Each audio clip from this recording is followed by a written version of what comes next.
ایک شخص کئی سالوں سے رمضان میں زکوٰۃ ادا کرتا آ رہا ہے، لیکن اب اس کو یاد نہیں ہے کہ اس پر کب زکوٰۃ فرض ہوئی تھی، کتنی ہوتی تھی، بس ایک لمیٹڈ اماؤنٹ ہر سال رمضان میں ادا کر دیتا ہے، تو اس صورت میں اس کی زکوٰۃ ادا ہو جائے گی یا نہیں ہوگی؟ زکوٰۃ تو جتنی ادا کی ہے اتنی ادا ہو جائے گی،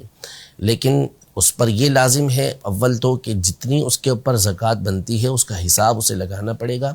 یہ نہیں ہو سکتا کہ اندازے سے نکال دے، ہو سکتا ہے کہ کم چلی جائے،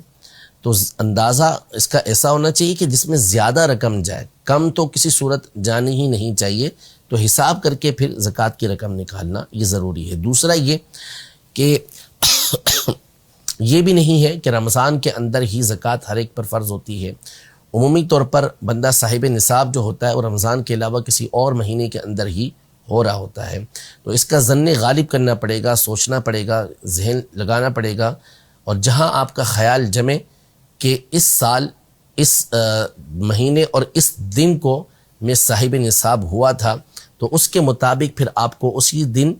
اور اسی وقت میں یہ زکوٰۃ نکالنا ہوگی۔ اس کے بعد آپ تاخیر نہیں کر سکتے۔ ہاں، اگلے سال کے لیے ایڈوانس میں آپ زکوٰۃ نکالنا چاہیں تو پھر وہ بھلے آپ رمضان کے اندر نکال دیں، اور جب آپ کے اوپر زکوٰۃ فرض ہوتی ہے جس مہینے کے اندر، جس دن کے اندر، اس میں آپ دیکھ لیں کہ جتنی آپ نکال چکے رمضان کے اندر یا کسی اور مہینے کے اندر وہ مائنس کر دیں، اور اب جتنی باقی ہے تو جس دن آپ کے اوپر زکوٰۃ فرض ہوتی ہے اس دن وہ زکوٰۃ آپ نکال دیں۔